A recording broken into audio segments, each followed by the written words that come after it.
Assalomu alaykum. Yangi yulduzlarga xush kelibsiz. Bugungi mehmonimiz Xolmirzayeva Asal bilan bo'lib o'tadi suhbatimiz. Assalomu alaykum. Bolaligingizda esda qolgan qiziqarli voqeani gapirib bering. Shu tomdan itarib borishgan. Yoshlikda Asalxon bugungi Asalxon bilan uchrashsa, Qo'pol qilib aytganda shu kungacha o'lmasdan yetib kelganimga shukr qilgan bo'lardim. mijozlar bilan bo'lgan qiziqarli voqealarni aytib bering. Quloqlarini kesib qo'yganman va qon oqayotganini ular hattoki sezmaganlar ham. Assalomu alaykum. Yangi yulduzlarga xush kelibsiz. Bugungi mehmonimiz, intervyuimiz ko'p yillardan beri o'z faoliyatini olib borayotgan Asal stilistimiz Asal Xolmirzayeva Asal bilan bo'lib o'tadi suhbatimiz. Asal, yaxshimisiz? Assalomu alaykum. Bugungi suhbatimiz hayotingiz va ish jarayoni haqida bo'lib o'tadi. Savollarimga javob berasiz degan umiddaman. Albatta. Birinchi savolimiz, keling avval bolaligingizga qaytsak, Yangiyo'lda qayerda tug'ilgansiz va qanday oilada voyaga yetgansiz? Men Yangiyo'l shahrini o'zida tug'ilganman. Oddiy oilaning farzandiman. Oddiy oilani ko'pchilikdan tashkil topgan oilaning farzandiman. Nechinchi farzandsiz? Katta farzandman. Oilada ikkita qiz farzandmiz. Oilada katta farzandman. Nechinchi yilda tug'ilgansiz? 1993-yil 24-iyunda tug'ilganman. Bolaligingizda kim bo'laman deb orzu qilgansiz? Bolaligimdagi o'ylagan, orzu qilgan kasbim bu dizaynerlik sohasi edi. Lekin yillar o'tdi, kasbimni o'zgartirishga xohishlarim, orzularim o'zgarib ketdi. Nega? Oilaviy sharoitdan, oilaviy muhitdan kelib chiqqan holda. O'zgartirdingiz. O'zi bu sohaga qiziqqanmisiz? Ha, albatta qiziqqaman keyinchalik. Qiziqish nimadan boshlangan? Asosiy qiziqishim bitta opam sababchi bo'lganlar. Shu opamga havas qilib, ular o'sha paytda endi chiqayotgan paytlari, endi rivojlanayotgan paytlardagi stilist, vizajist bo'lganlar, shularga qarab qiziqish uyg'ongan. Qaysi maktabni tamomlagansiz Asal? Oilaviy sharoitimdan kelib chiqqan holda 3 ta maktabda o'qiganman. Oxirgi tamomlagan maktabim Yangiyo'l shahridagi 17-maktab. Hozirgi kunda bilmayman nechinchi maktabligini. 17-maktab. Hali ham menimcha. Shunaqa bo'lsa kerak. Maktab davrlarida qanaqa bo'lgansiz? Ushqoq, sho'x ham. Esingizda qolgan voqealar bo'lganmi? Da. Sindosh o'g'il bolalarni rosa ko'p urardim. Uzr so'rayman, hozir sindosh bolalarimni. Ko'p o'g'il bolalar bilan ko'p urishardim. Qizlar ham o'rtog'ingiz bo'lganmi? Yo faqat bolalar bilan o'rtoq bo'lgansiz? Yo'q, o'g'il bolalar bilan o'rtoq bo'lmaganman. Asosan qizlar bilan o'rtoq bo'lganman. Ko'p o'rtoqlarim bo'lgan. Maktabni tamomlab qaysi oliygohga topshirgansiz, o'qigansiz? Oilaviy sharoitim o'qishga to'g'ri kelmaganligi uchun men hunar o'rganishni tanlaganman. Va shu sohani tanlab o'qib o'rganganman. Oilaga yordam bergansizda, to'g'rimi? Oilaga yordam berganman deb ayta olmayman. O'zim eplaganman. O'zim mustaqil ravishda eplaganman deb ayta olaman. To'g'ri. Necha yoshingizdan? 16 yoshimdan. 16 yoshingizdan boshlagansiz ishlash. 16 yoshimdan beri salon sohasidaman. Ilk shogirdlikka tushgansiz, to'g'rimi? Da, birinchi marta shogirdlikka tushganman ham. Bolaligingizda esda qolgan qiziqarli voqeani gapirib bering. Bolaligimizda biz katta oilada ko'pchilikdan tashkil topganligi uchun atrofimizda bolalar ko'p bo'lgan, mahallamizda ham, oilada ham asosan ko'p urishardik bolalar bilan. O'g'il bolalar bilan ko'p o'ynagan ekansiz. O'g'il bolalar bilan, qiz bolalar. O'g'il bolalar bilan. Shu tomdan itarib borishgan. Tomdan narsa qilmagan, balansaga tushmagansiz? Yo'q. Sho'x bo'lgan ekansiz, Asal? Da. Ha, hozir ham seziladi lekin sho'xligingiz. Nega aynan parikmaxirskini tanlagansiz? Stilist sohasini. Qiziqish bo'lganmi? Da, qiziqish kuchli bo'lgan, lekin asosiy maqsad meni bu kasbni tanlashimga pul qiziqtirgan.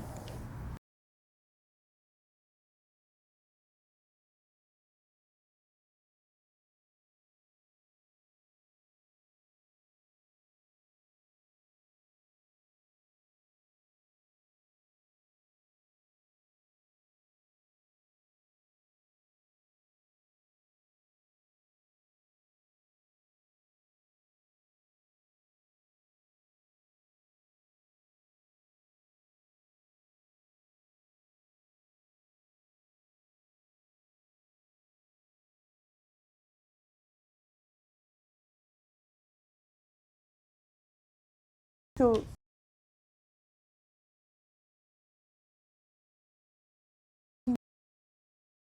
Toshkentda o'qishgan.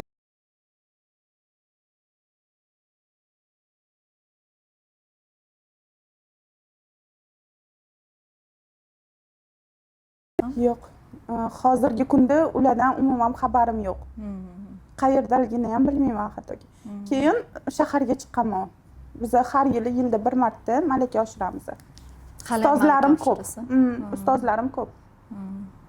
Nima asosan anaqami? Makiyajmi yoki sochlarni ham biri to'lib Yo'q, bittada bo'ladi? vizajistlik asosan. Keyingi savol, Yangiyo'lda ko'pchilik parikmahirlar, masalan, umumiy salonlarga borib ishlashadi. Siz masalan nimaga aynan alohida o'zingiz uchun ochgansiz? Shu savol qiziqtiradi meni. Bu yerda nima desa bo'ladi? Inson rivojlangani sari kimgadir qaram bo'lishni xohlamaydi. Kimnidir buyruqlarini bajarishni xohlamaydi. Mana asosan salonga, o'zimga shaxsiy salon ochishga sababchi bir paytlar oddiy ishchi bo'lganimda bizani rahbarimizning ayrim gaplari sabab bo'lgan. Menga juda ham qo'pol muomalada bo'lganlar, xuddi o'zlarini shaxsiy ishchilaridek muomala qilganlar. Shu narsa menga qattiq ta'sir qilgan va o'zimga o'zim aytganman, nega shu darajadasanki, sharoiting, imkoniyating borki, nega o'zing uchun shaxsiy salon ocha olmaysan? Shu narsa turtki bo'lgan mana asosan o'zimga salon ochishga va o'zimga shaxsiy salon ochib, hozirgi paytda faoliyatimni yuritaman. Nechinchi yilda ochgansiz salonni? 2018-yil o'zimning shaxsiy salonim bo'lgan o'sha. Qayerda ochgansiz birinchi saloningizni? Bizni xalq tilimizda Gayini yonidan ochganman. Gayini to'g'risidagi anaqadan ochgansiz, to'g'rimi? O'shanda birinchi mijozingizni eslay olasizmi? Undagi birinchi mijozimni eslay olaman. Kim bo'lgan? Nima qilgansiz ularga? Sochlarni ukladka qilib berganman. Qanaqa qiyinchiliklar bo'lgan? Boshida boshlaganingizda masalan qanaqa qiyinchiliklar bo'lgan? Boshida boshlaganimda men jahl qilib kredit olib salon ochganman. Qarabsizki, kredit ozgina odamni qiynaydi. Ozgina emas, anchagina desa ham bo'ladi hozirgi kunda, lekin kredit olib ochganman. Ozgina shu tomonlama, ozgina finansiviy tomonlama ozgina qiynalganman. Lekin sekin-sekin o'z o'rniga tushib ketgan ishlarim. Hozir endi ish boshlayotgan yoshlar, masalan, o'zini sohasiga kirib kelayotgan yoshlarga-da, masalan, kredit olishni maslahat bergan bo'larmidingiz? Kredit olib ish boshlashni maslahat bergan bo'larmidingiz? Yo'q, aslo. Men kredit olishni maslahat bermagan bo'lardim. Hozirgi kunda yoshlarimiz uchun ko'pgina imkoniyatlar yaratilmoqda. Foizi pastroq kreditlar ham bor. Iloji yo'q, imkoni yo'q paytda shulardan foydalansa bo'ladi. To'g'ri. O'ziga ishonsa, klientlari bo'lsa. Men o'zim xatolarimdan kelib chiqqan holda shoshilib qaysidir vaziyatlarda ishlarimiz yurishib turgan paytda o'sha ishlarimiz yurishganiga ishonib, katta foizda va shoshilib kredit olishlarini maslahat bermagan bo'lardim. Bu meni qilgan xatolarimdan kattasi deb hisoblayman hozirgi kunda. To'g'ri, bu ham to'g'ri bo'ldi, lekin o'zingizga bo'lgan ishonchni yo'qotgan paytlar bo'lganmi? O'sha paytlarda qanaqa chiqib ketgansiz bu vaziyatdan? Shu kreditlaringizda, tushkunlikka tushgan paytlaringizda masalan nima yordam bergan? Albatta, o'zimga ishonchimni yo'qotgan paytlarim juda ham ko'p bo'lgan. Ayrim xodimlarim ishdan ketganlarida va yaqinlarim sotqinlik qilganlarida ishonchim o'zimga nisbatan ko'p bora tushib ketgan. Bu vaziyatdan menga eng katta yordam beradigan bu singlim. Meni har xil stresslardan, har xil depressiyalardan singlim olib chiqib ketgan. Onam, singlim yonimda bo'lishgan. O'shaning uchun hozirgi kunda men bunaqa vaziyatga tushishdan qo'rqmayman, chunki o'sha menda bu vaziyatlarda immunitet bor. O'sha oldinga qaraganda hozirgi paytda ancha kuchliman deb o'ylayman. Bu masalada, bu mavzuda. Ayollarning tashqi ko'rinishi o'zgarganda ichki dunyosi ham o'zgaradimi? Nima deb o'ylaysiz? Albatta. Hozirgi kunda yolg'on deb aytamiz, lekin tashqi ko'rinish 70% ko'p narsani hal qiladi. Ayniqsa ayollarda. O'ziga ishonchini ortadi. oilada ham qaysidir ma'noda o'rnini egallaydi, o'z o'rnini egallaydi. Mani fikrim tashqi ko'rinish juda ham muhim deb hisoblayman. Mijozlar bilan bo'lgan qiziqarli voqealarni aytib bering. Masalan, nimalar bo'lgan? Endi ish boshlagan faoliyatimda men atigi 17 yosh edim u paytda. Endi shogirdlikni tugatib ishga kirganman. Xalq tilimizda aytganda MB bank to'g'risida domlani tagida salon bo'lardi o'sha paytda. Shu salonda ishlaganimda yosh katta ayol, rus ayol kelgan. Meni sochimni kesish kerak. Kesib qo'ya olasanmi deganman. Men qo'rqaman, juda ham qo'rqaman sochlarini kesishga. Buzib qo'ymaslik. Asosan buzib qo'yaman deb o'ylaganman va lekin ichimda aytganman, hozir yoki hech qachon. Kesganman sochlarini, sekin kesib borayotganimda birdan ko'zim quloqlariga tushgan. Qarasam quloqlarida qon oqayotgan bo'lgan. O'zlari sezmaganmi? O'zlari sezmagan, chunki yoshlar juda ham katta edilar. Yoshlar katta ayol edi. Quloqlarini kesib qo'yganman va qon oqayotganini ular hattoki sezmaganlar ham. Qo'rqib ketganimdan o'zlariga bildirmasdan paxtada sekin-sekin qonni to'xtatganman. Keyin shunaqa narsalar ham bo'ladi. Chala-pula qilib amallab kesib, ularni uylariga jo'natib yuborganman va o'zim juda ham katta tezlikda salondan ketganman. Chunki nimani o'ylaganman? Uyiga borganlarida farzandlari yoki navara, kelinlari voy qulog'ingizni kesib qo'yibdi deb urishib chiqishadi deb o'ylaganman. O'shaning uchun katta tezlikda salondan ketganman va ertalab ham ertasi kuni ham ishga qaytib bormaganman. Hayotimda unutilmas voqealardan biri shu bo'lgan men uchun. Keyingi safar kelmaganmi u ayol sizni qidirib? Yo'q. Shundan keyin ko'rmadim. Asal qanaqa mashina haydaydi masalan?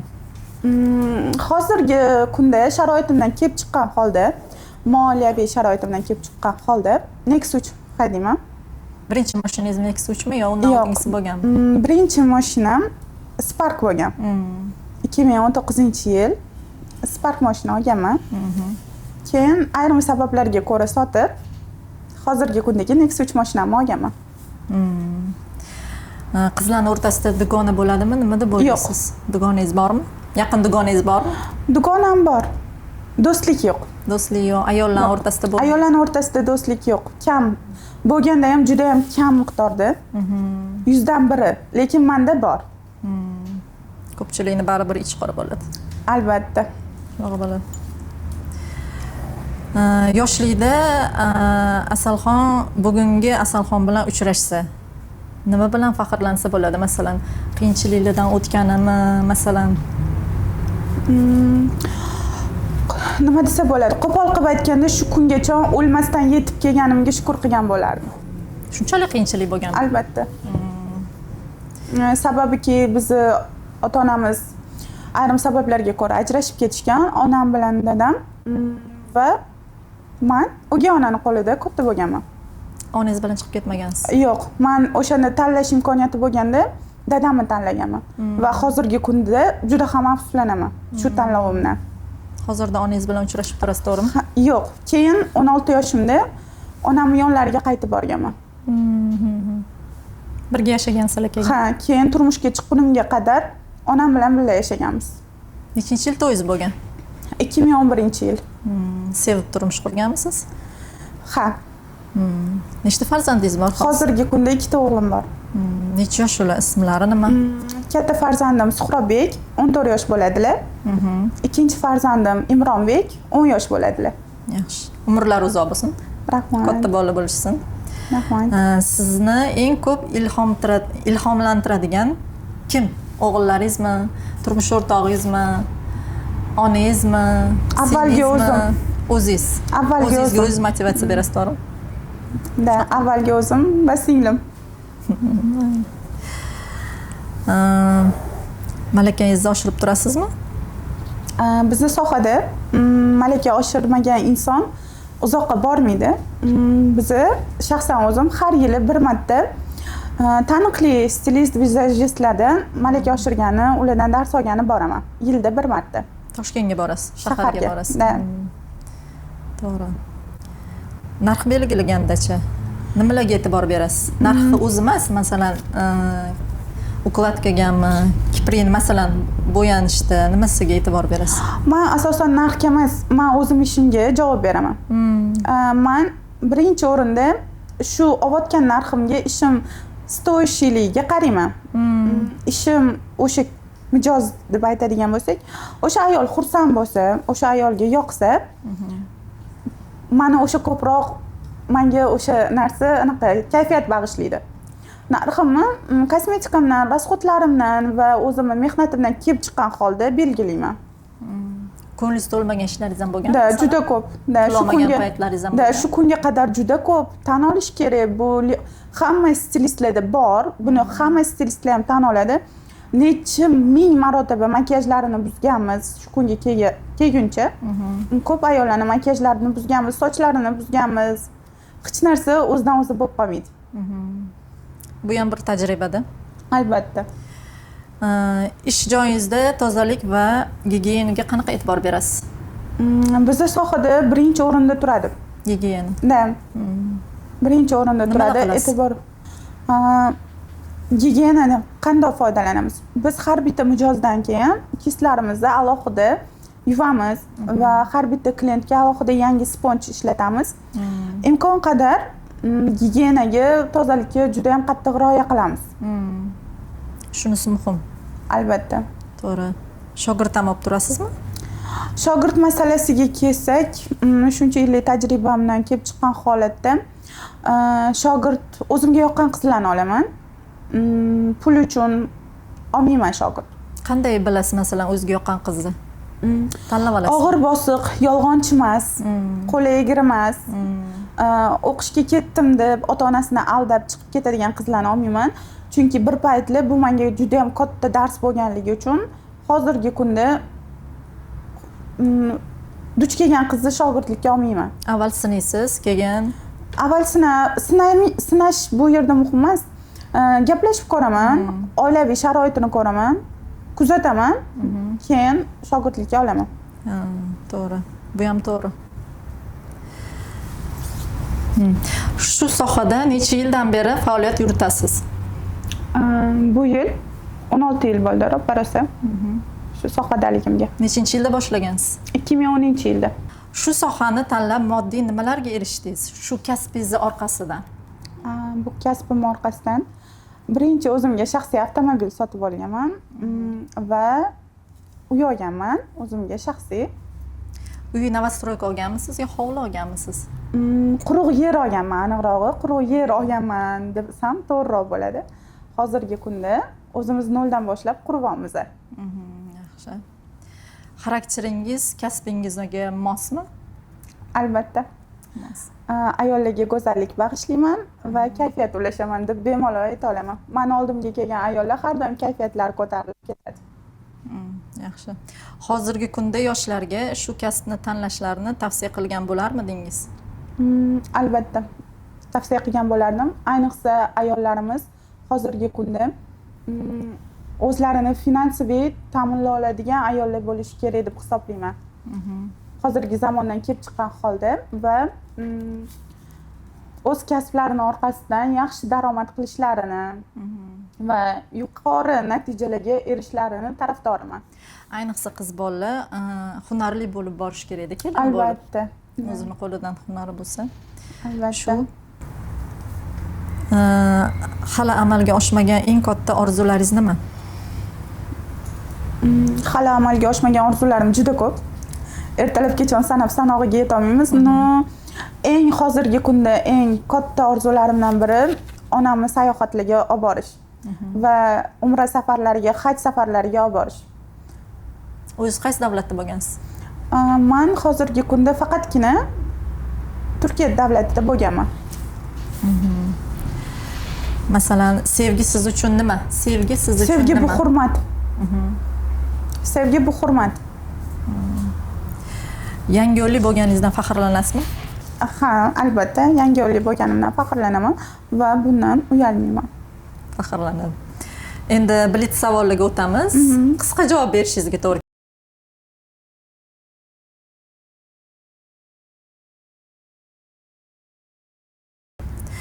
Yomg'irda mashina ichida musiqa